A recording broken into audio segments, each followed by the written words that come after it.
Hey everybody, it's Tinderbox Weekend with Michael Becker. I'm Mark Bernstein, the designer of Tinderbox. This week we have a new backstage release with significant fixes, so do get it. It also changes the keystrokes for splitting notes while editing titles.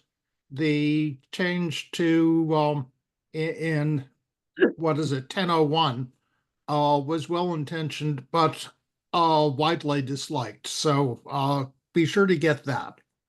Also, this week, more research for the next book on how representation, as in Tinderbox maps and Gaudi view and things, reflects the way people think and the problem of relating to this to the way people thought in times other than exactly this time. Um, so without further delay, here is Michael Becker. Hi, everybody. So the way we typically run these events is we go around the room and we have new people introduce themselves. We then ask people to provide a theme or topics that they're trying to work on or think through. And then if we have a theme, we'll jump into that theme. And I don't believe we have a theme for this week, so we'll just jump right in.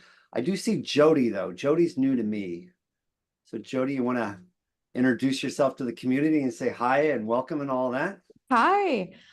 So I have been vaguely following Mark's work and Tinderbox and Serious Hypertext for a long while. I am an academic researcher currently on sabbatical, and one of the things I'm doing on sabbatical is trying to improve my toolkit.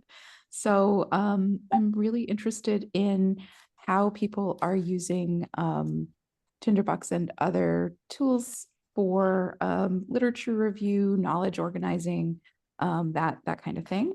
And of course, how you get to through something that has a big learning curve, and that's why I'm here.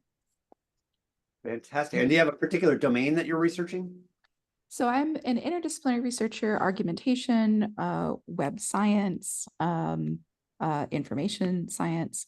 And so at the moment, I'm working on the problem of why do Americans disagree about science and what can we do about it? Kind of hyperpolarized news and social media and so on. And so a lot of the work that I'm doing is about science, but in this sort of meta space across fields. And so pulling in literature across many, many different areas. Nice. That sounds like a fun topic to kind of dig into today if no one else has any other conversations to go through. And I've got questions for you too on your tools too, but we'll come back to that in a minute. Anybody else have any core themes that they want to talk about beyond Jody's topic? Steve, what have you been working on?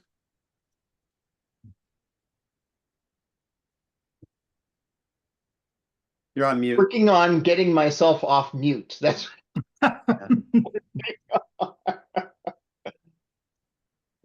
uh, um I can't say that I have made great strides in new uses of Tinderbox. What I'm working on is fairly large amounts of data and balancing the economics of data storage. So I work in CRM in Dynamics 365, and storage is relatively expensive. But if it was in a SQL table, it's relatively inexpensive. So what data do we need in what form to meet business needs? So broadly, that's what I'm working on. Do I summarize data so that I can store it and make it easily available to the business users as they need it, like very well digested kind of data, summarized data, and keep essentially the transactional data in less expensive data stores.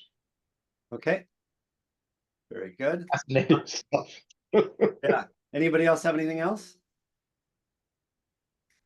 Okay, if not, I just want to bring up two things really quick. One is Mark in his introduction brought something up, and for those that may be new to the community in the video, so we obviously have our public-facing forum.eastgate Tinderbox forum where we all actively participate, share knowledge, and collaborate with each other. But Mark made mention of something called the Backstage.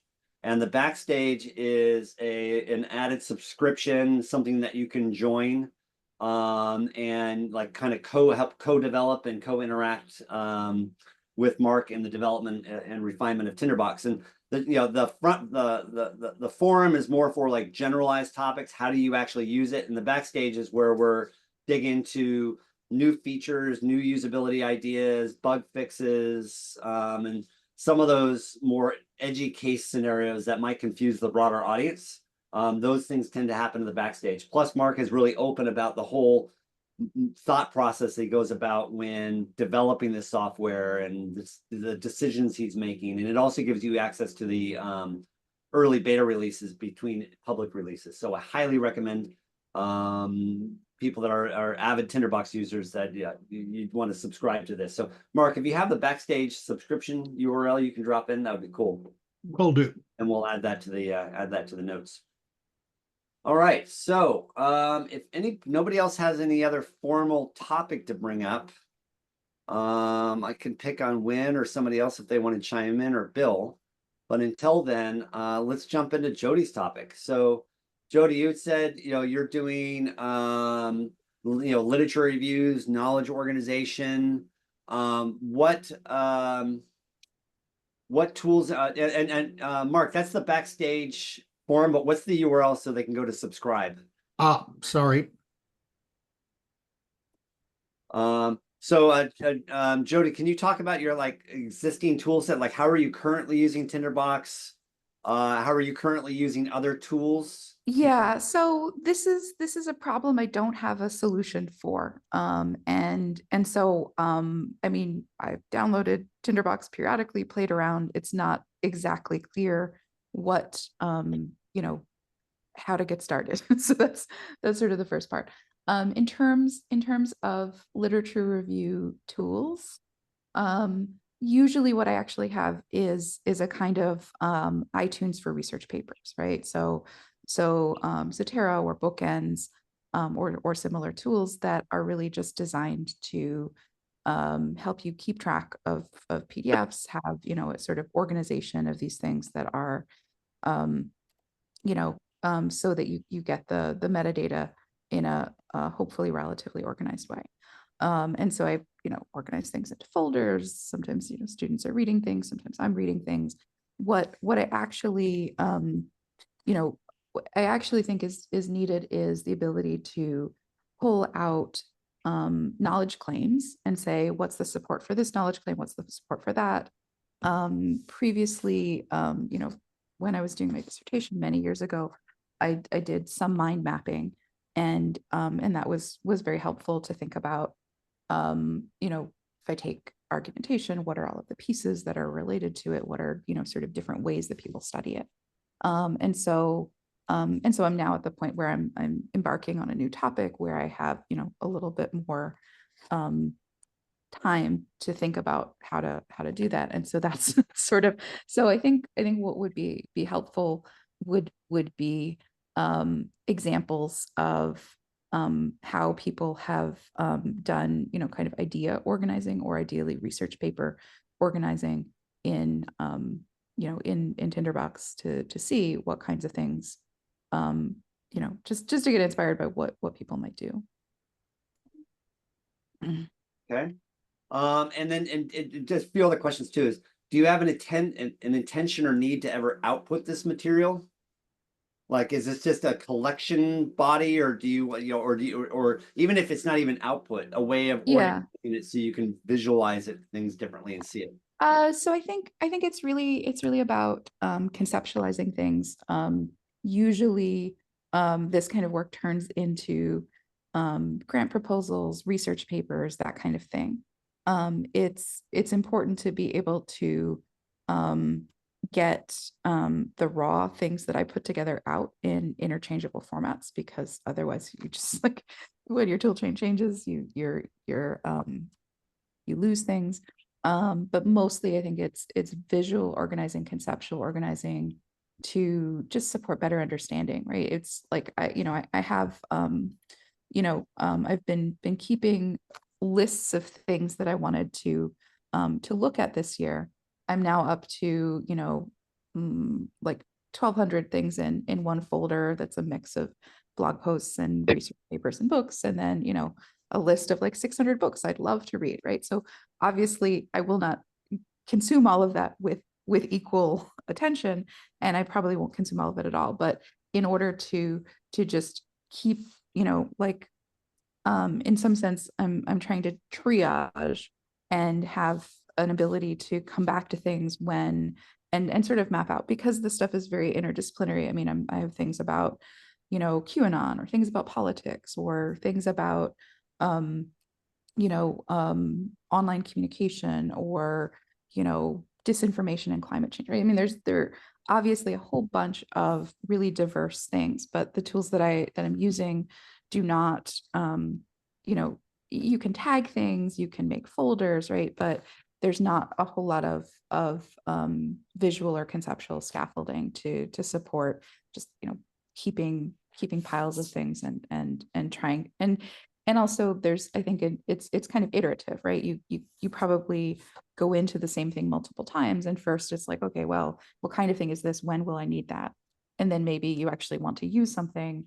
And then, oh, okay, here, this is a good support for this claim that I want to make. Let me remember, right? And even in the space of, like reading for a week, you could forget what it is you found. Oh, wait, there was that thing. And what was it, right? So that's basically the challenge. All right, I've got tons of thoughts, but Mr. Bernstein has his hand up. Yeah, I just want to pick up on the issue of lists and piles, which is very much on my mind. For exactly the same reason. Here I am at the beginning of this interesting book project, which nothing may come, and I'm trying to keep track of things to chase down. One of these is I found out, to my astonishment, that while we know almost nothing about the Library of Alexandria, one of the things we do know is some detail is their practice for making margin notes to indicate specific bits of metadata, such as, I doubt this is an authentic passage. Something has gone wrong with the scribe. There's a specific gesture. Another is, something has gone wrong in this passage, even though it's not in Homer. I'm going to tell you about it. There's a different mark for that. There are 5 or 6 of these. There's also a practice we partially understand using colored ink. So I'm chasing down what we know about this, and this leads to what we know about the way ancient libraries were organized. Unfortunately, no one wrote down how libraries were organized, because if the reader was interested, they surely used libraries and knew already. But we, in fact, have fragments of several ancient libraries. We have a large private library that got burned up at Herculaneum, but not quite. So we know where books were. We have the charred remnants of the books, and people are beginning to be able to read through the char. We also have a Mesopotamian temple library, and that was found fairly recently, and an archive at Nineveh, which was found in the 19th century. The Nineveh archive was not properly recorded, but the recent one was.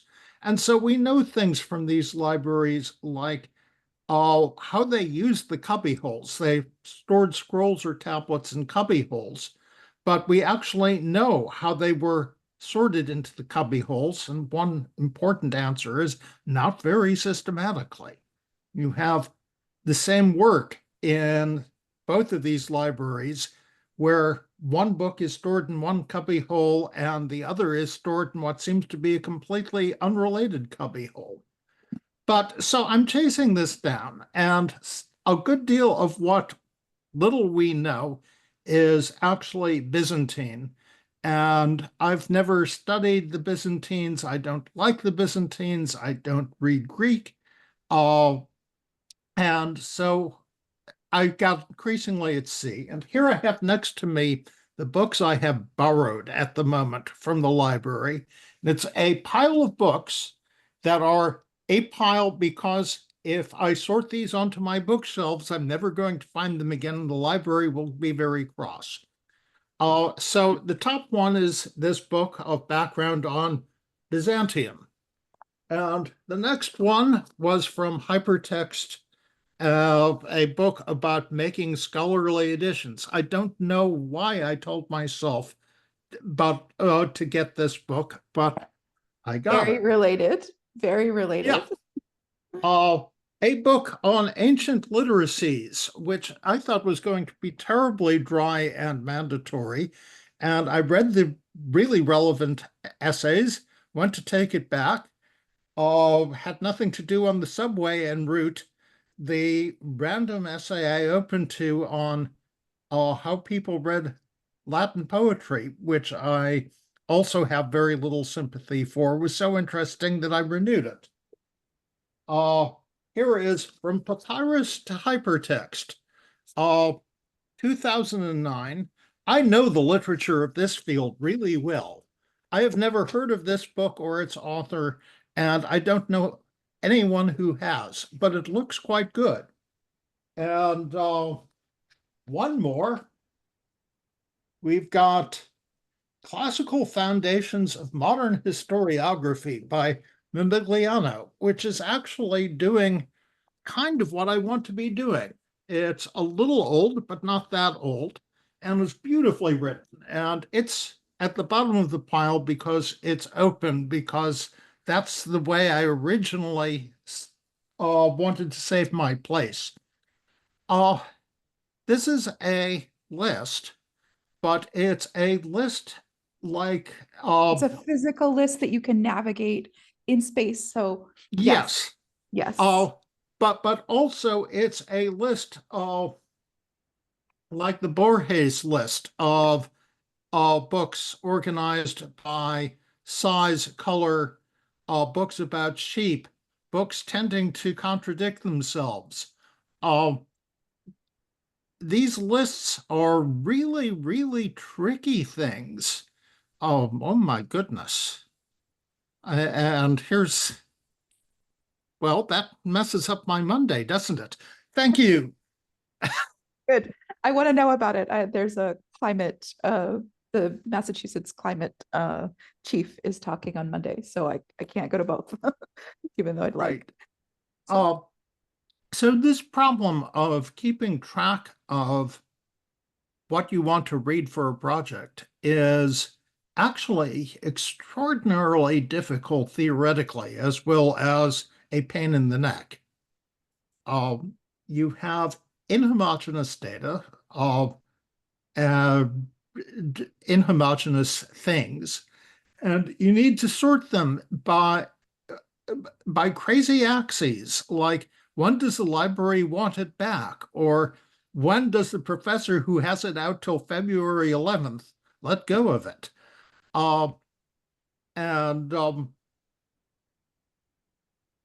so in fact, making priority lists with multiple incompatible, inhomogeneous axes of merit, figures of merit, is, I think, really an interesting representational problem. And yet it can't be put off to some future date because every few days you finish a book and you put it down and say, okay, what's next? yeah. And how do you go about managing these lists? So you've got all these books here, Mark. Do you put them in a Tinderbox file? Do you stick them in Zotero like Jody's suggesting? What's your approach? I put them in a Tinderbox file. I have from time to time tried to embrace Zotero, and I've not bonded with Zotero as a list maker. I do like it for as a reference manager, though I still use bookends partly for familiarity and partly because outlined, it's offline use and Bookends things like that. is way better. Zotero is useful if you need to share with a large group that don't all use Macs, Yes, or that you can't yes. afford to all buy licenses for. And yeah, but I do have to say that one of my moments of blind jealousy in this is walking into, well, the Harvard Library, and they've got a huge, gorgeous video display of things coming up. And every Wednesday there is a Harvard Zotero user group. And like, boy, I would like one of those for Tinderbox and lots of universities. So go Mark, thou and do likewise. So by the way, Mark, you mentioned that Zotero doesn't have an offline utility, but it actually does. You can download an offline Zotero capability. Ah, So it's super useful. I use it every day. And then the other thing I like about Zotero is, unlike Bookends, I find its web plugin to be a lot more consistent with being able to save from web into the Zotero database. the one thing that I learned from reading Bookends notes is release notes is you can now watch an entire library. So you should be able to sync at least one way from Zotero to Bookends. So if you then use the web plugin, I haven't tested it, but it's worth trying. It is. It is. Another interesting thing to think about, Jody, and I don't know if you try, do you ever use DevonThink? Yes, I Okay. have, and this is again in the sphere of tools that I know and used to use and don't really use, but definitely related. So one nice thing with DevonThink is you can actually put a DevonThink watch folder on your Bookends repository. So that way you can leverage the natural language processing and search functionality out of using DevonThink against your Bookends library. And so then that actually helps for, aligning like content that wouldn't necessarily be discoverable using your folder approach in Zotero. Yeah, interesting. And then another piece I would add to that is, and I don't want to go too far on that, but there's another piece I think you might want to look at is using Obsidian as your front end data collector, then likewise can have a watch folder both from DevonThink and Tinderbox to be pulling that kind of pre-processed curated content easily into Tinderbox. So you use Obsidian as that like front end really fast data collection that will happen across an iPad or your iPhone, or even the Mac OS. Because Tinderbox doesn't have an iOS app. I find Tinderbox Obsidian to be a really great front end for my Tinderbox app on an iOS device, and then I use watch folders to suck it right into Tinderbox.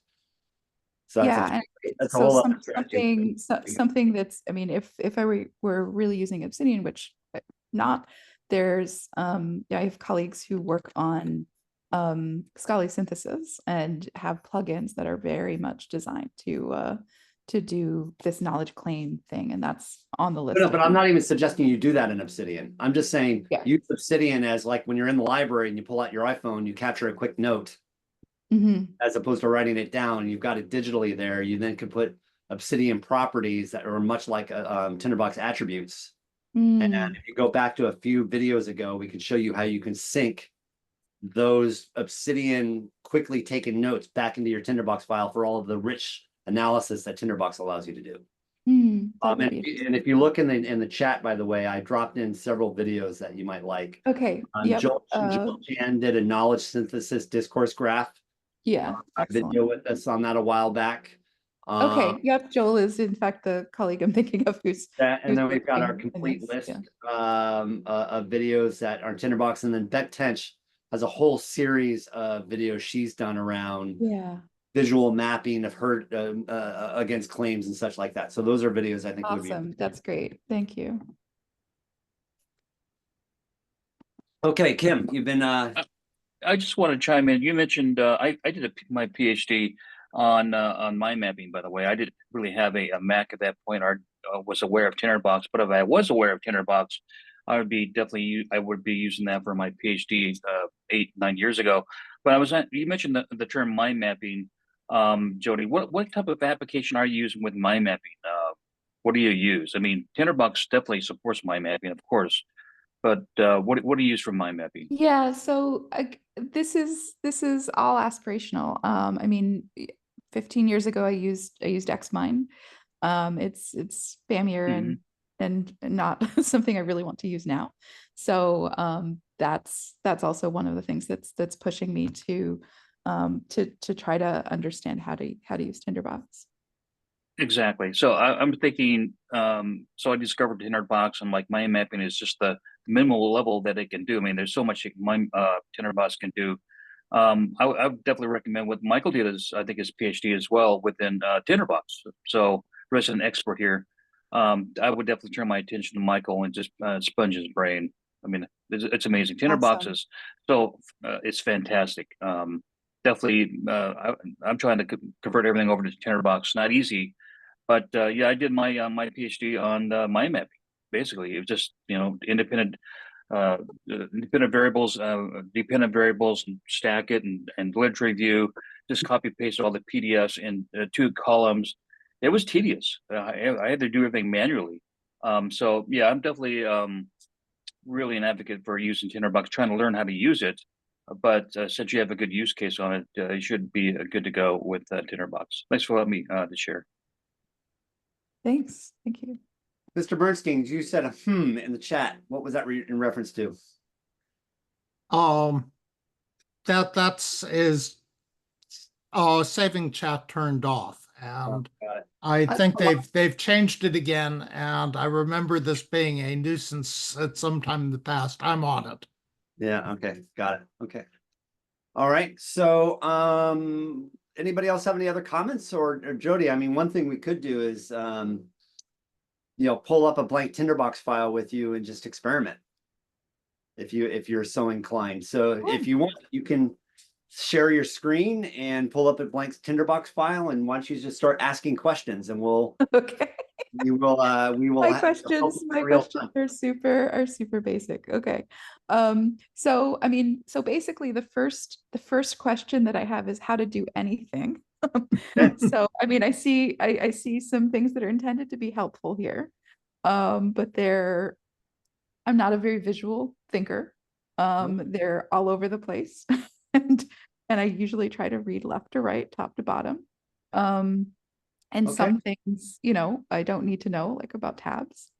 So let's Anyway, let's really start. So you've got a blank Tinderbox file up, and yes. I see you have your Zotero database open. Here is my Zotero. So let's just start with one really simple thought or idea. All right. Okay. But before we do that, go back to Tinderbox, Sure. and let me just give you some really rudimentary, basic concepts. Great. Right. So if you're on the left-hand side, double click there Okay. anywhere and type like note 1. Okay. So now you've just created a note. Okay. And here's the note. Cool. Yeah. Well, maybe I'll explain what that means. And why don't you do it again? Go over to the left and type note 1 again, or note 2. Okay. Type note 2. Okay. Okay. Now you've got 2 notes. All right. Now think about a note, and this is one of the really special things about Tinderbox is, and so if you click on that note 1 or note 2, so we can see it. Yeah. So on the left-hand side is your map view, and on the right-hand side is the note itself. And on the top where you see note 1, that's its name. And on the left and that big white space there, that's the text area. So if you start typing in there, you'll get some text. Now, Tinderbox, let's start out with some, one of the core basics of this idea of Tinderbox is it has a concept called attributes. Yes. And so attributes are essentially your metadata.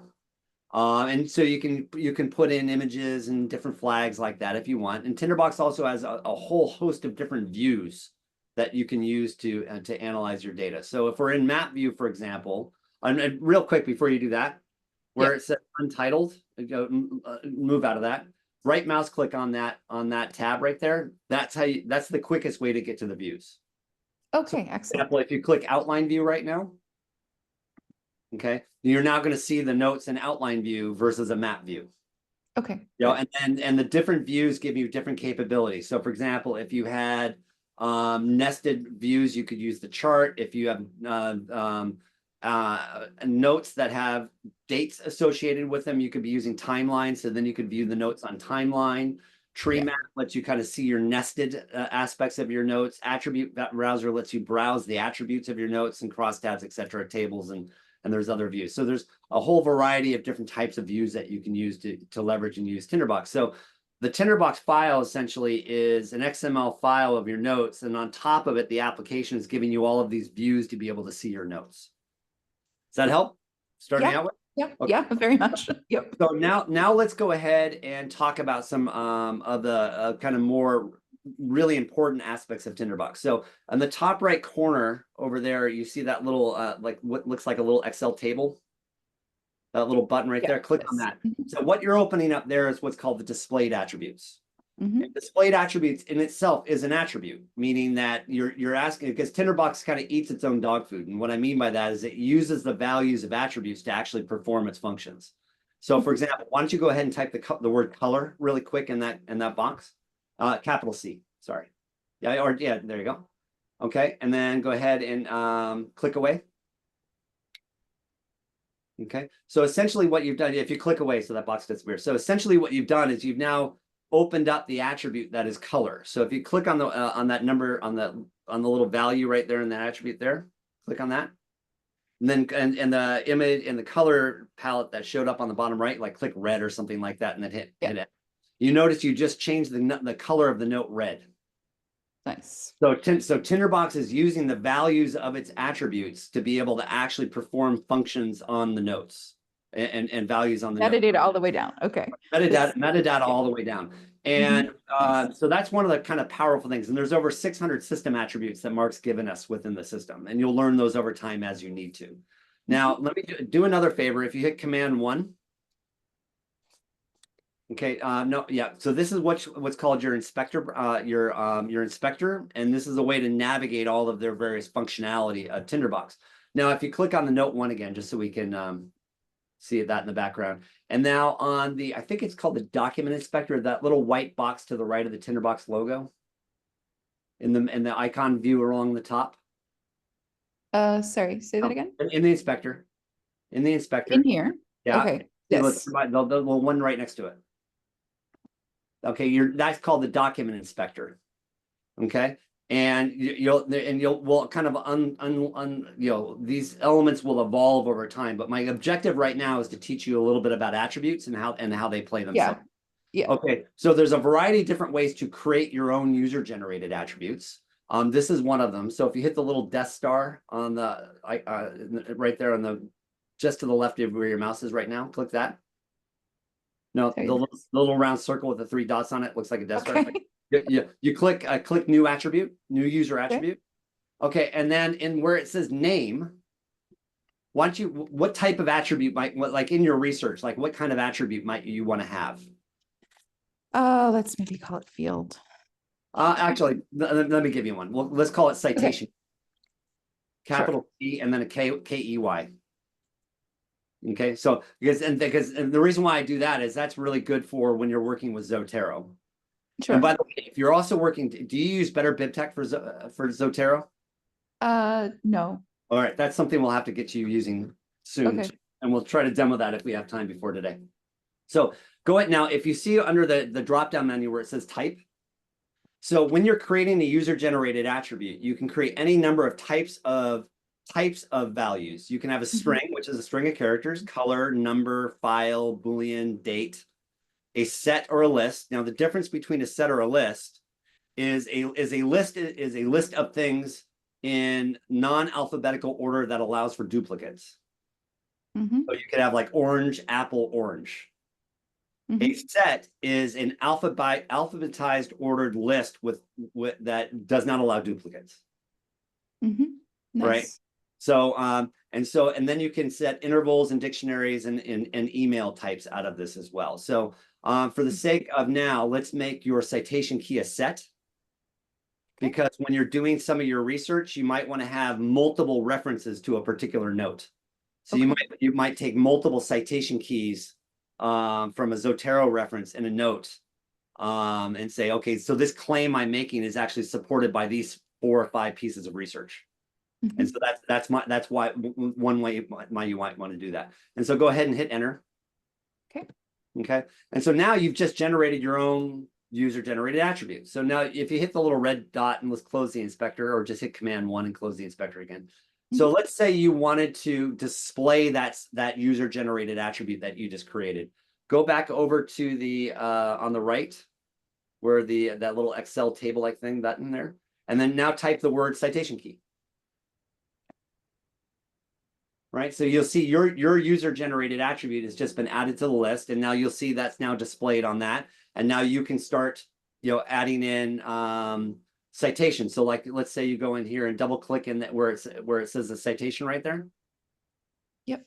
And type in like @Becker 2022. And why don't we also do another one, @Bernstein 2021. And to separate items in a list, you separate them by a semicolon. Okay, so now you've got 2 citations that are related to this. And when we get you working with Zotero, you'll be able to link these citation keys back to your Zotero database.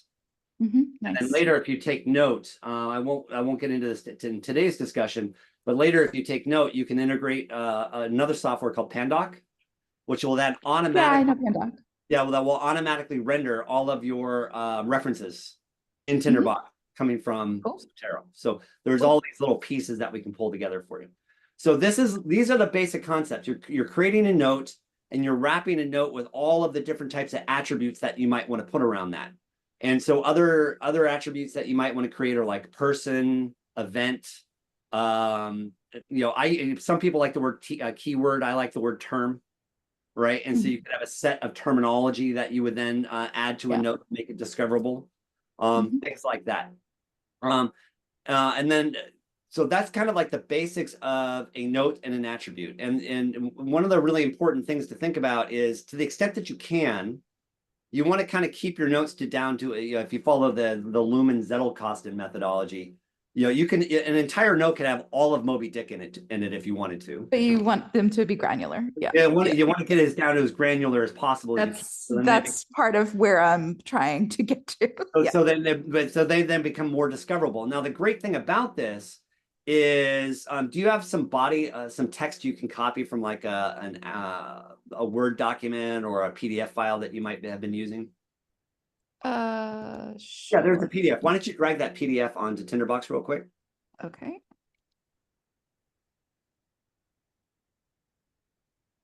Okay. So, maybe I need to grab the actually grab the PDF itself. Yeah.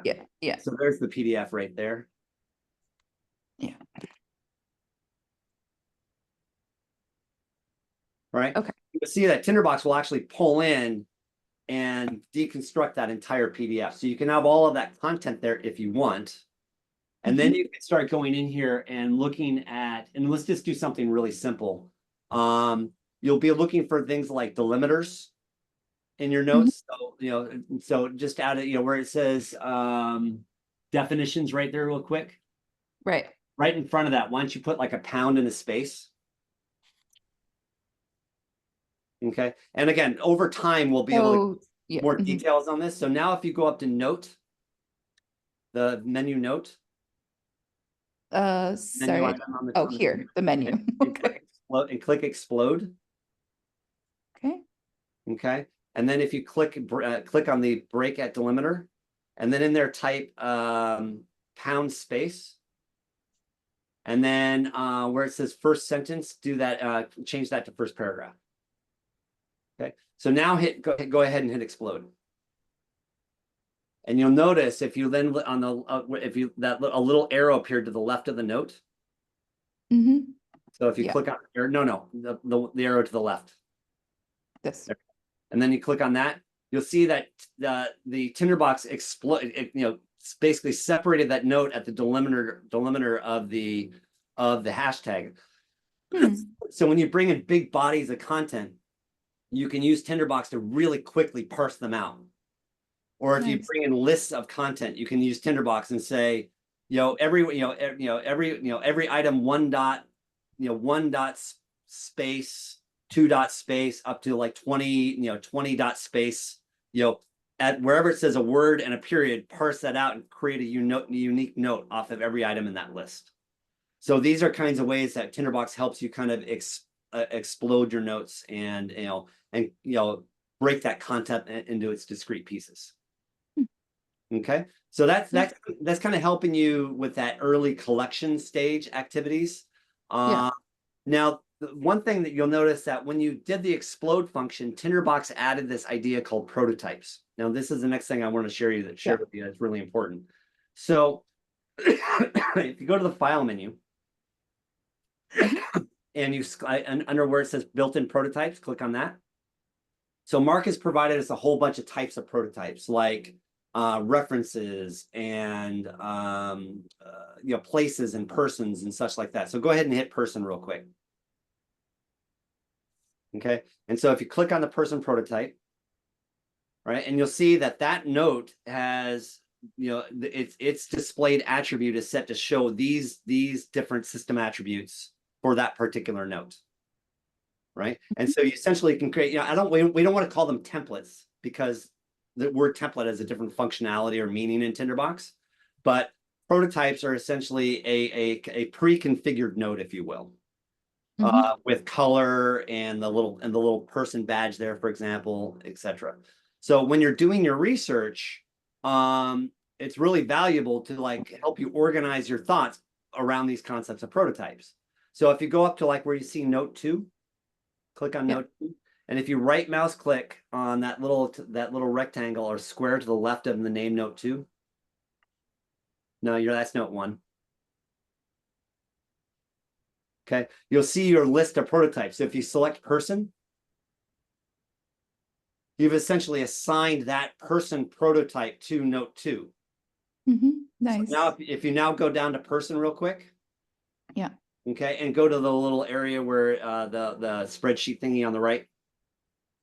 Yes. Okay, and because let's just add citation key here for fun. Okay. Maybe you have you have people like authors or researchers that you follow, like Joel. And maybe you want to, for whatever reason, you want to keep a list of all of the papers that you're following on there. So you might put their citation keys associated with their names, for instance. Okay, so if you click away. Yep. Now, what we've just demonstrated is you've gone ahead and changed that person prototype by adding in the citation key value. You see that? Now, if you go look at note 2 is automatically changed. It's inherited that citation key citation key value. Now, the great thing about this idea of inheritance is the note will inherit any linkages that you have between the prototype and the note, unless you change the note locally. So if you go in and change a value, for example, in note 2, for example, let's go down to person real quick. The person prototype. And what for just fun, type in the word Jody in where it says full name. Okay, now if you go down and look at that, you'll see look at note 2, you'll see every note now has inherited the values you're putting in the prototype. Right. But so if you go remove that Jody and go now to note 2 and type in the word in the full name, type Jody, you're now breaking the inheritance of the value of that attribute for this individual note. And if you go back to the prototype, you see you've not changed the prototype, but you've actually changed the local note. So that's kind of gives you an idea how to work with attributes and prototypes, and that linking is really, really valuable. Now go back to your Zotero real quick. Yeah. And drag in one of your references. Yeah, so actually I did that by mistake. So that's so do another one. That's this. Yeah. Okay. No, but okay, go ahead and drag that in again. It should have dropped in the references prototype, but it didn't. Maybe it depends how maybe it shouldn't. Maybe it's expecting BibTeX or RIFs or something. No, 7th edition should be fine. Huh. All right, we'll have to check that out later. Because I'll see what this is. Mark, do you remember what the setting is? Because typically when I drag in from my Zotero, Tinderbox automatically recognizes it as a reference. Oh, maybe it's because you're in the unregistered demo version. Could be. Could be. Okay. Now, the other thing there is if you look at our file again, go to prototypes. Here. There's a prototype called references. Okay. And then if you assign that reference to the one you dragged in, the de la, no, to the left, the icon to the left. Nope, no, all the way to the left. There you go. Assign it references. Okay. Okay. And then once we get the connection between Zotero and Tinderbox set up properly, all of those attributes will automatically get populated with the author name, you know, all of the metadata associated with that note. Yeah. Okay, Just so wondering whether that do it. yeah, no, not sure what's going on there. I'll have to look Yeah. at that. Well, I've got, and we've got, and actually, let me do, yeah, it's fine. But there, and Mark, do you know why that wouldn't be working right out of the bat, or? I think we want to get RIS and the, Oh, okay, sure. it, That's easy. I think we're moving BibTech and not RIS. Got And it. There we go. Okay, RIS works. Okay, good to know. Got it. Good call. So that way you've now pulled in that you've got two notes selected. Yeah, I just want to delete them. Oh, you just deleted both of them. Yes, yes. Those were the two copies that I brought in. So now you've got these details added in. Now here's where Tinderbox can get really fun. So let's say you pulled in this piece of research that you want to start taking some notes on it. You're reading the book, it's on the side, or you've got a paper you're looking at and all of that. Down in the prototype section, why don't you go click in there real quick? Yeah. Okay, and just click person real quick. Hit enter. And type P, lowercase p, and then the word note. Yeah, do a capital N. And you can do anything you want, but this is kind of like a best practices convention. Yeah. Where, you know, anything Capital starting Ps. with a prototype, anything starting with a T is like a template. Is that helpful? Okay. Yeah. So let's go ahead now and add some displayed attributes there, like call it, you know, put the citation key in there. Okay, and maybe hit enter, and then maybe do one other one like publication year. Okay, and there's more that you can do there. Click on that little plus button just to the left of the note. Okay, and I tend to like to add, if you click on that, I tend to like to add icons. You know, you can use the classic ones, or if you go to the symbols and you scroll down, like in the just near the bottom, you see that where it says like the little no, go up, scroll up. Okay, not like right that, like that would be a note for me, right? So you're now visually seeing that page is a note. Okay, now go to on the references, click on the references prototype. Yeah. Okay, go back to the spreadsheet thing on the right. Yeah. Now type the word on add. And now we're gonna demonstrate to you the next kind of super duper power of Tinderbox. Okay. So in addition to the attributes, in addition to being able to add notes, Tinderbox has this functionality called action code. And there are hundreds of operators, and we'll put the ATB ref reference in the chat in just a minute, that you can use to help transform and interact with your values and your attributes. And you literally can just do an unbelievable amount of really cool stuff, which we can demonstrate at a later date. But in this context, we're going to do something really simple. So click away in like the white area there. Now in the on add section, in the on add attribute value, click into that just to the right. Okay, and where the little white box is. Now you're gonna write your first Tinderbox action code. So you're gonna type the word $. Oh, and the then, word $. no, $. No, $. Okay, sorry. And then the word prototype with a capital P. Okay, equals. No, No, quote. Reference. So you got it. And Cool. then put a semicolon. Okay. Now the other thing I want you to do here is I like you to say $ citation key.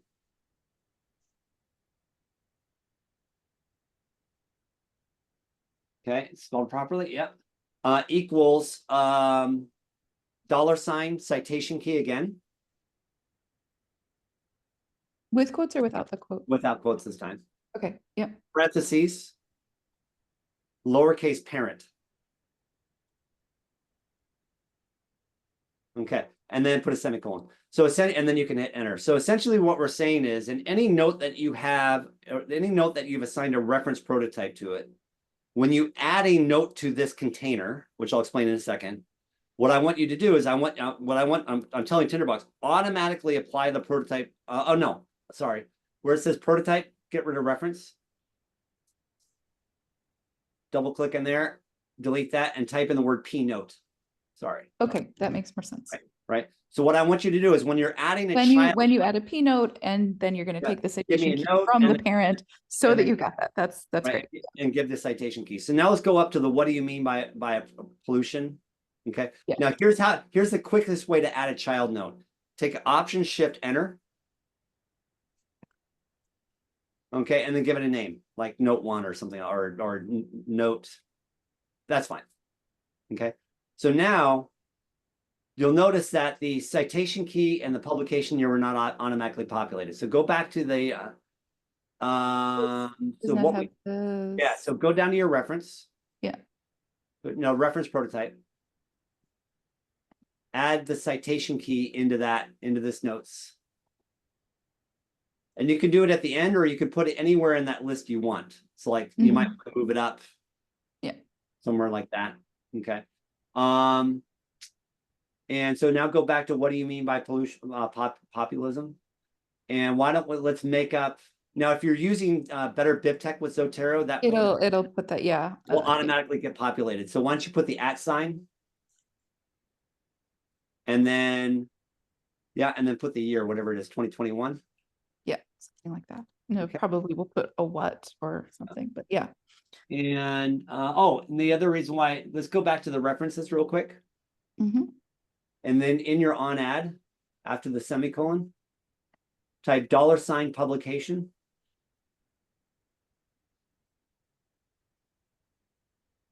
Equals, or publication year, sorry, with capital Y.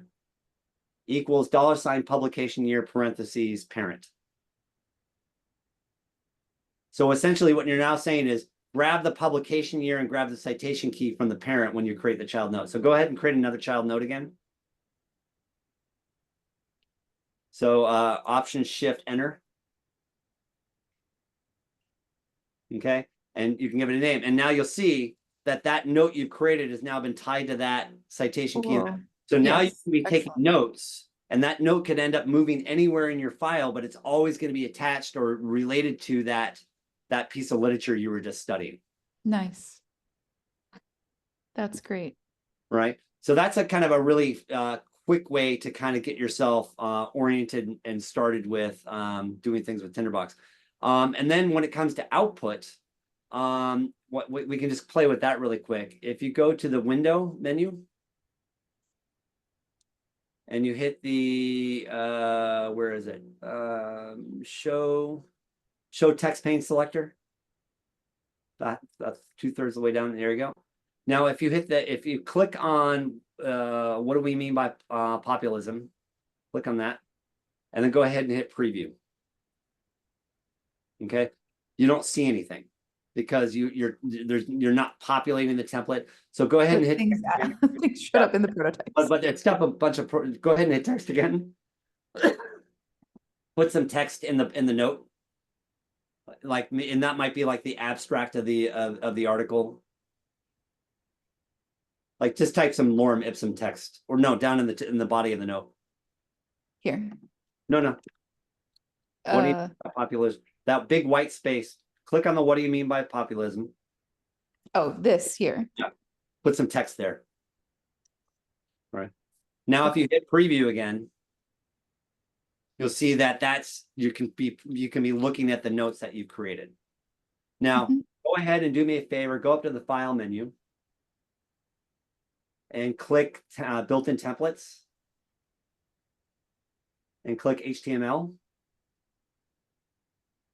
Okay. And then click on hit the command 1 again. Or actually, let's do it this way. Click on references and the prototypes. Click command 1 again. Now you see that the two little side-by-side carrots on the far right along the menu bar right there. Click that. And then where it says template, go ahead and select HTML where it says none right now. Okay. And now go back up to your note. What do you do with populism? Click away. All right, hit command 1 again. And oh, it's still on preview. So change that from preview to HTML. Okay. And now you'll see Tinderbox is now outputting Cool, and you not got only the the note. main note, but also the children notes. And you have really, if you know anything about HTML, you have unlimited ability to create any output you want out of this. Nice. Okay. And then another thing that's really helpful is, so you've got the what do you mean by populism selected. Now go ahead and right mouse click on the outline view, the tab, I mean. Tab Sorry. or outline untitled on the Here? top. No, go to the left. Right mouse click on that Okay. and click the table view. So this then will allow you to, for instance, now create a table of all of those notes. And so then you can, and then if you right mouse click where it says, where you see the citation key. Yeah. No, up along the top menus. Right mouse click on that. You can add columns to that view. And so Tinderbox, so now you can start saying, now let me look and interrogate all of my different notes. Like you might put authors' names or something like that. And if you just type author, Tinderbox will automatically discover it. Authors. Okay, and then go ahead and click away. And so as you're, eventually as you start populating your file, you'll be able to then, see your notes through all of these different views, map views, outline views. Now, if we go back and right mouse click on that tab and we click map view, right, you'll see, and now if you can move that middle bar over, you'll see here all of your different notes, and now you can start organizing them. And Tinderbox also lets you, and Beck done some really great work with this, where when you look at her videos, you see that like little bottom arrow on the bottom of that box you're selected right now? Yeah. Click that and drag it onto another note, like the Daniel note real quick. Right, so now you can start creating link associations. And you can start. Oh, and they're typed. Okay, cool. And what's also really great about this is they're directional. Yeah. So the claim is going this way, the claim is going that way. And then as I was showing you with that on ad action code, you can actually run agents and you can run other things that say, go find me all the notes that are associated with this type of claim that's related in this direction. So you can essentially interrogate your notes based on the note types and the direction of the associations and the linkages that you've been making in your analysis. Cool. That's great. I can see this is super powerful. Yeah.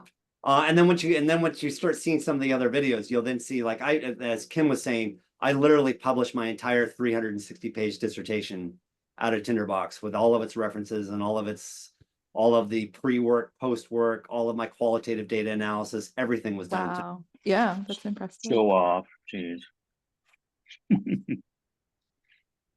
So those are some of the, so what we just demonstrated to you was the idea of creating notes, the idea of using map view and outline view, the idea of using linkages and link types, the idea of action code in the form of an on ad, but you can also use action code in other ways too. So for instance, you, and this could be really helpful for your early stage research. You can use action code to, that's constantly running in the background. So if a note meets this condition, then change its color, or move it somewhere. You can then have other action code, which is called edicts that run like once an hour. You then can have other action, not action code, but Tinderbox has a natural language processing functionality in it. So you could say, you could be looking for terms in the body of a text like an abstract. And you say, if this note meets these terms, then automatically tag this note with this Awesome. higher level category. That's great. Yeah, I have a lot of full text things that could use some pre-processing. Right. So it would pre-process for you and then automatically tag it based on that discovery of that like-minded thinking.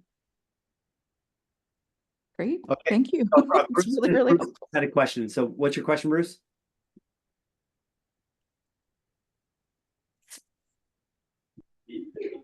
Good morning. I have no question. I don't know what I did. I'm on a backup laptop.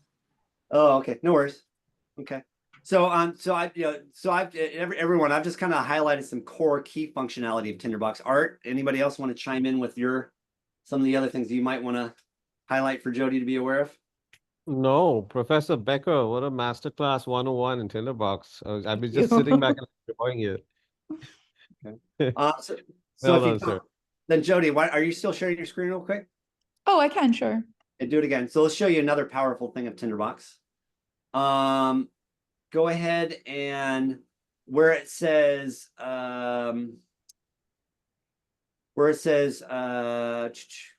on, you're still in the Zoom meeting, click on Tinderbox. There you go. So if you go up to note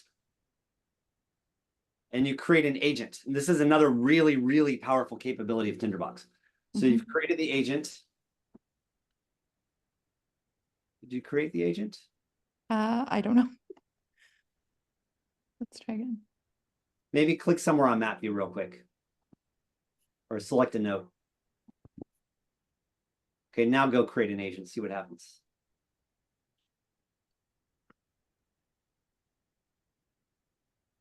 Under note. It's note menu, but Okay. I'm wondering if we've hit the limit on the number of notes you can create in the But demo. you might have. Why don't you delete note number 2 just for the fun of it and see what happens? You can just hit the delete key. Yeah, I tried. It doesn't work. So. Oh, because you're in preview. That's why. Hit the button. Oh, okay. Now go and hit note agent. Okay, great. All right. Click on Daniel real quick, just so you're there. You go. Now go create note agent. Create an agent. Okay. Off to the right. No, scroll the map rightwards. Like so. Keep going. Okay.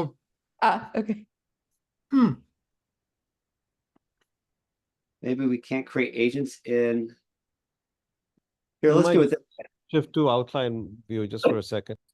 Yeah, I was just about to suggest that. Yeah, so go ahead and try to create an agent now. Yeah, it must be something in the demo. Unlocked. Yeah, demo. Yeah. Okay. Well, I can show you on one of my files. Sure. You'll find this interesting.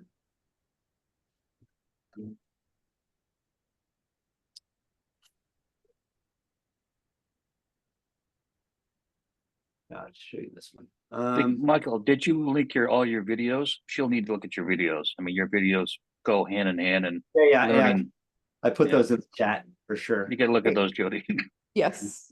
So I'll go ahead and share my screen. So one of the powerful things of Tinderbox is using it to discover notes.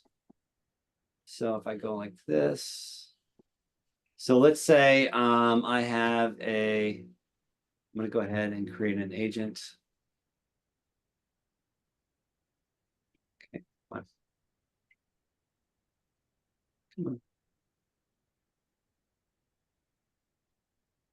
Okay, so Yes. we're creating an agent, and an agent essentially says, let's go query stuff within the Tinderbox file. And I have no idea what might come up here. So let's just say if text.I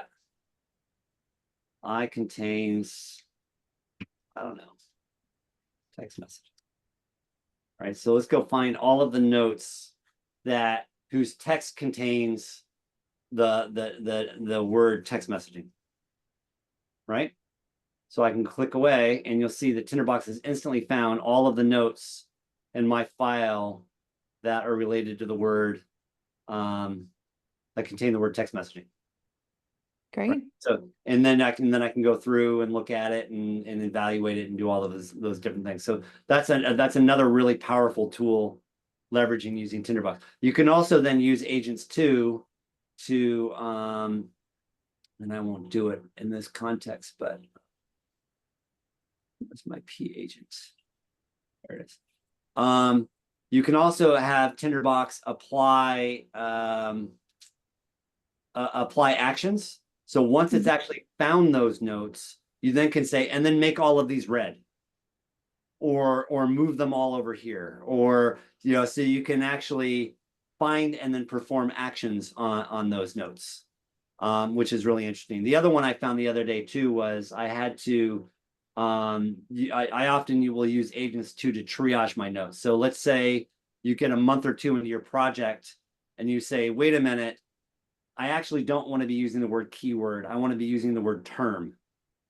So you could say, go find me all of the notes that have values in the attribute keyword. And then you have the app, and then you apply an agent action that would say, make term equal to keyword. And so you say essentially have Tinderbox automatically copying all of that data over into the new attribute for you and then clearing the old one out. So that you could actually use having a Tinderbox kind of do this hygiene for you, which is a really powerful capability. That's great. And then just to emphasize some of the outputs. So I actually teach my classes in Tinderbox. So for example, I will do hey everybody, here's what we talked about in doing our classes last night. Here's the video that we watched. And rather than doing all my work up in Canva and having the school own all of my material and all of my elements, I do all my work in Tinderbox. I then can reproduce that output. And then all I need to do is hit export. I copy this HTML and then I can paste it into the LMS system. Nice. That's amazing. So I run all of my, I am in total control and ownership of all of my material, and it's only being posted up into the LMS when it's needed. And then show you one other powerful example of, when I manage all of my lecture notes for all the classes out of Tinderbox, all my gradings out of here as well. But in terms of the syllabus, this just shows you the power of some of the templating capabilities at Tinderbox. So if you go in here and say, I want you as a student, I want you to go out and create a use this text messaging tool and go create yourself a text messaging assignment. So here's the actual assignment that I would publish to the students and upload into the school's LMS. But in the context of my syllabus, I don't want my syllabus to have all of the details of the assignments. I only want the syllabus to be summarizing them. So I have the templates. I have templates that just give me the bulleted list of the syllabuses, not all the details. So fantastic. Tinderbox is able to say within the context of that particular document outline, I want you to do this rather than do that. Does that make sense? Yeah, that's great. And then what's really cool about that is I could say, but then when you're actually publishing the syllabus, I want you to actually not only give the individual list, I want you to produce a calculated table of all of the points of every assignment and the overall weightage.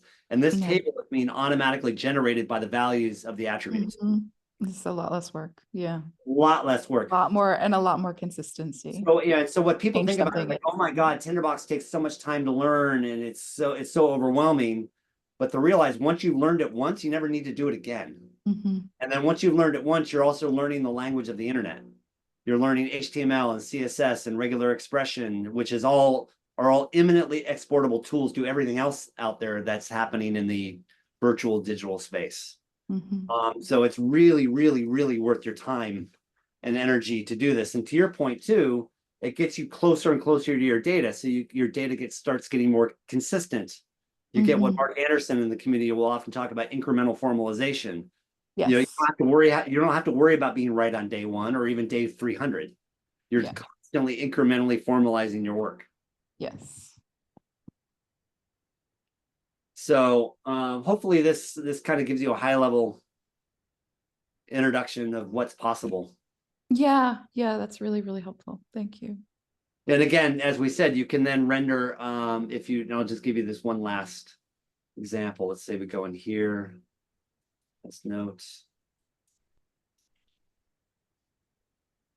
And we go in here and we say, and there's other utilities like text expander and things like that you'll use to make things easier. But let's say we're going like here, we say at Becker. Or say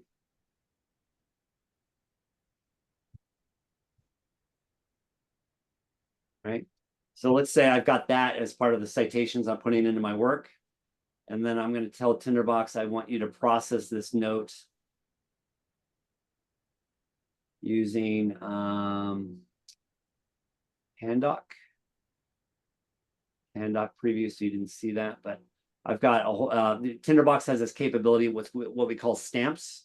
So once you actually get and I'll show you this way, once you actually get somewhat proficient with the action code, and you don't have to write all of this stuff, a lot of the times you can just ping the community, hey, I want to do this, and one of us will write the stamp for you, and you can just start using it until you do it. So I basically told Tinderbox, by applying that stamp, I want you to render this note using Pandoc and not Tinderbox's internal preview. So when I go preview that, it actually goes and will process it in a second, and then actually generates my references for me automatically. Beautiful. Yeah, that's great. Right, which you then can copy, paste, export to HTML, push out to Word, put into a PowerPoint file, whatever you want to do. Really, really, really amazing. And then let me show you one other one while I'm at it here. And this can often help for like academic examples. Where did it go? I just thought I opened up another file here. There it is.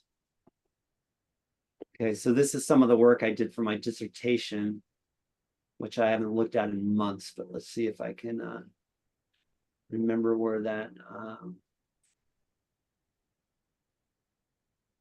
where did I put that? Resources, here it is. So I went and did an analysis of so like here's an interesting example where I went and analyzed different identity market sizing efforts, and then I have a table that says, okay, this is great, did all that work. Now I want you to render that as a table, and it will preview in just a second. Sometimes I need to shut Zoom off to.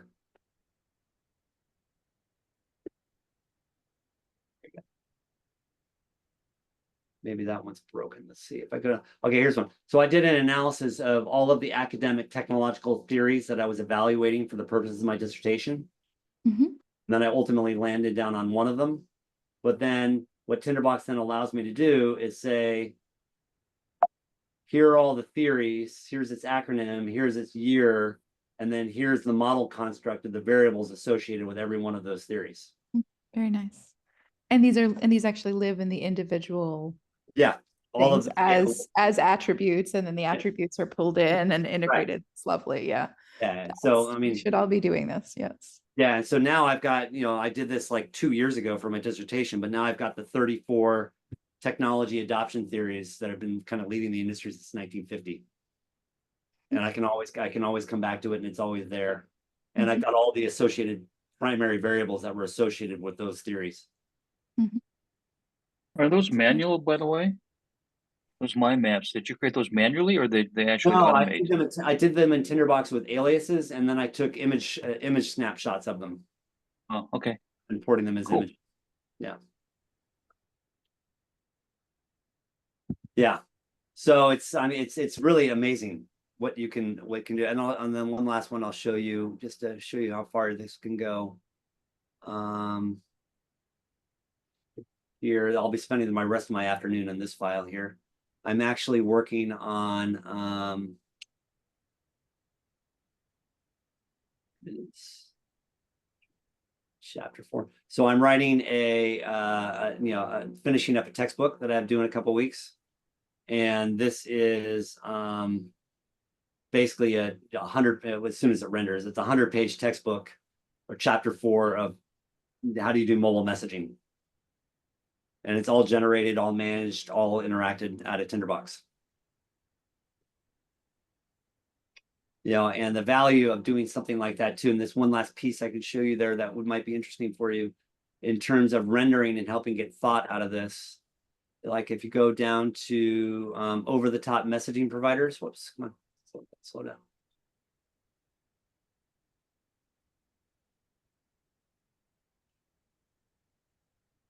So I'm basically telling Tinderbox, hey, go out to this particular file, and I want you to be rendering the list of over-the-top messaging providers. And it comes back and gives me a table with all of their dates. And these are all attribute values pulling up out of each of their individual notes. Right. So, and again, this is stuff you don't necessarily need to know how to do now. You just ask the community and we help you. Right, but knowing that there are smart ways to get things out. Yeah. Yeah, so you can get the stuff out in any format you want: HTML, JSON, CVS files, whatever you want.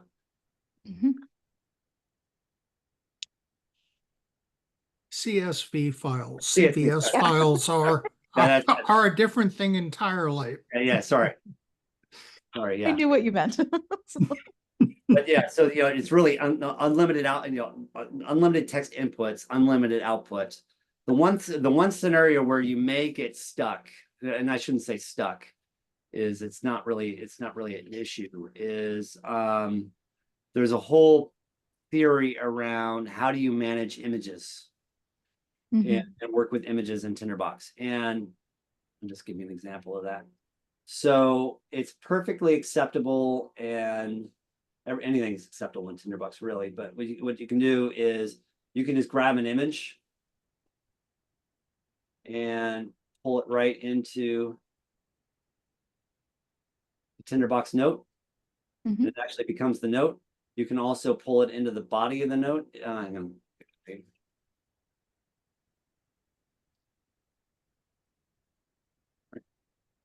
You can always you can also pull that image into the body of the note if you so choose. Should be able to. Come on, there we go. Right. And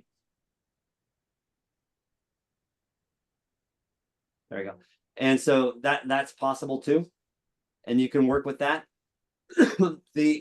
No reason why that you wouldn't want to do that, especially if you're like in a map view type environment and you're wanting to, Mark's done some really interesting demonstrations where he's shown like, this author moves to that author, and then you can do the associated show the linkings between these different diagrams, like this one links to that one.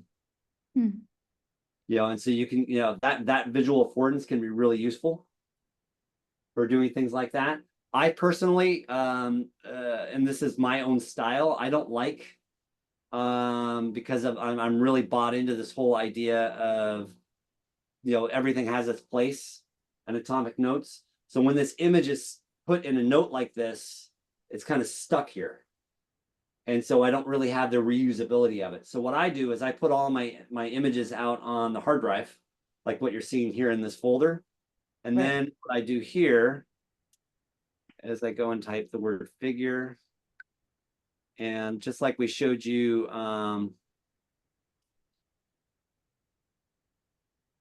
figure test, just like we showed you the prototypes earlier, you can go ahead and close that window. Look at the media files. So I've got a prototype I call P Media, and my P Media prototype, and I can go ahead and change this to its default. Okay, so I'll do it this way just to demonstrate. So I can go ahead here is I'll grab this, copy the name of the file, and I'm going to stick it in the media file name attribute. So that's the name of the file that I want to get. And then I've got this file set up for a different configuration, so we should. It's not these images don't come from this directory, so let's. Sorry, my computer's acting slow here. So if I grab here and I grab the path, so I'm copying the path of the file. And so essentially what I'm doing is I'm telling Tinderbox in the browser, where will you go find that file on my hard drive? Mhm. And you're going to find that file in the media directory. In the articles subdirectory. And again, in other files where I have them, where I have the prototype values automatically pointing to that, I wouldn't have had to do that manual change. Yeah. And so now when I render that, the image actually shows up. So now I can copy and paste this image across multiple Tinderbox files into multiple projects, reproduce it multiple times in this file, and it's always pointing to that single one file on my hard drive. And so that I found that to be a much more efficient way of managing media. And I do the same thing with videos and other archival assets too. And then I guess one last thing I'll show you is here. Let's say we've got DevonThink open. And so DevonThink is just an unbelievably great repository for like all of your, you can use Zotero too, but the same concept applies. So if I add the file attribute here, actually URL attribute's fine.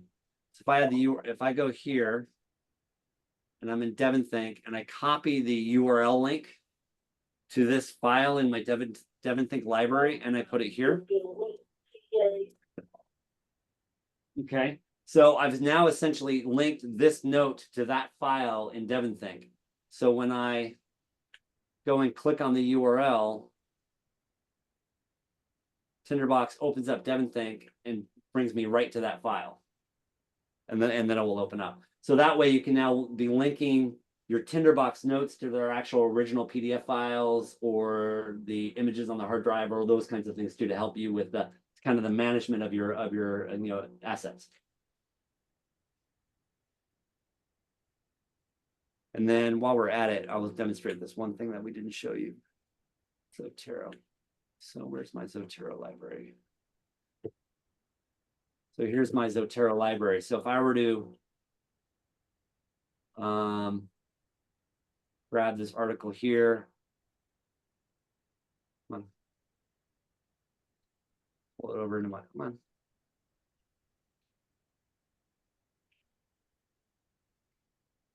Sometimes I gotta restart Zotero. If I pull that over here, this should go in. There we go. References. And you get the automatic population of that too. And I've got it linked up. So this would actually link back to the original articles too and all that. So there's a lot of really powerful things you can do with that.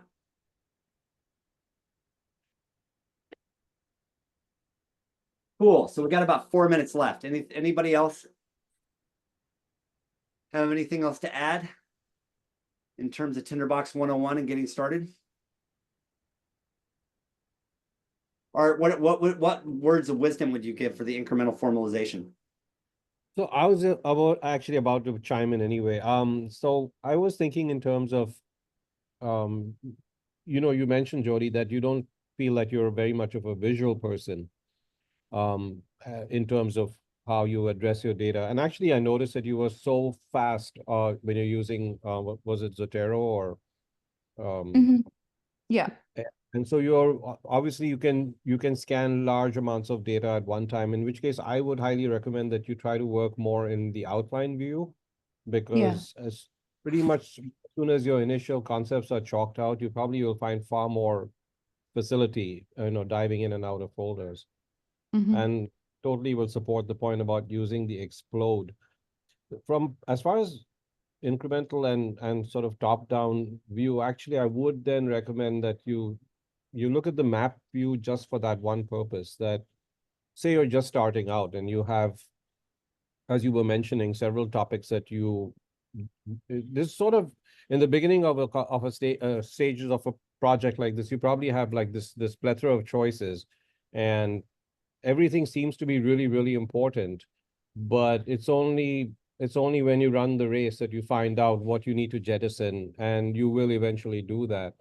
And I would always like to view my overall project in Tinderbox in a map view, so that I can move my blocks around just to advise me and remind me, oh, this is important. Change the color, make it larger, move it to the left or to the right, connect 2 or 3 things together. But that's just your conceptual view. And then you can immediately switch to the outline mode, and then now you're addressing your content in terms of text. Yeah. That's really all I had to add. Yeah, that's helpful. Yeah, Awesome. I'd like to point out that we have covered just about 100% of Tinderbox basics, plus a liberal sprinkling of Tinderbox acrobatics and interfaces to DevonThink and Pandoc and whatnot in 90 minutes. That's not a terrible learning curve. It's not. It's not. And then if you remember, the forum is your friend. Like, you've got hundreds, if not thousands, of friends out there that want to do the work with you and for you. So you ask the forum, and the forum steps in and helps. Yeah. And then finally, the one thing we didn't point out, which we should share screen on, which is critically important, and unfortunately he's not here today to get the accolades, but there is this, which is, this will become your best Tinderbox friend. Oops, my browser just crashed. Yes, Mark Anderson is off spending a week cooking in Cornwall. That sounds fun. Well, what an interesting way to pass a week. Yeah, and he doesn't, and apparently has a really poor internet connection. So let me pull up In darkest Cornwall. Got so much stuff over here. So there's I'm in the wrong link. So there, Mark has been developing like the Tinderbox documentation now for almost going on 20 years, I think. And every feature, function, attribute, value that one might want to look for or know about in Tinderbox, you'll find here. And for me, I find the best way to use it is click on the sitemap and then just do a search. And you'll see all of these, like I talked earlier, I talked about iContains. And so you'll see all of the different ways that you can do searches with the iContains functionality in Tinderbox. And so like all of the different operators, all of the different attributes, everything's explained in this document. So I think you'll find this really, really helpful as well. We put that in the link to this in the chat too. Great. Okay. So you've now learned how to write Moby Dick in Tinderbox and do your literature review and your dissertation and write all of your articles and everything. Exciting. Yeah. Yeah. Now I just need to go spend some time playing and see what works. Yeah, absolutely. Yeah. All right. Anybody Thanks, else? everyone. If anybody, yeah, I guess we're done for this week. If nobody else has anything else. No, we'll see you all next week. Welcome All right. aboard, Julie, and thanks, guys. See ya. Welcome to the family. Good stuff. Bye.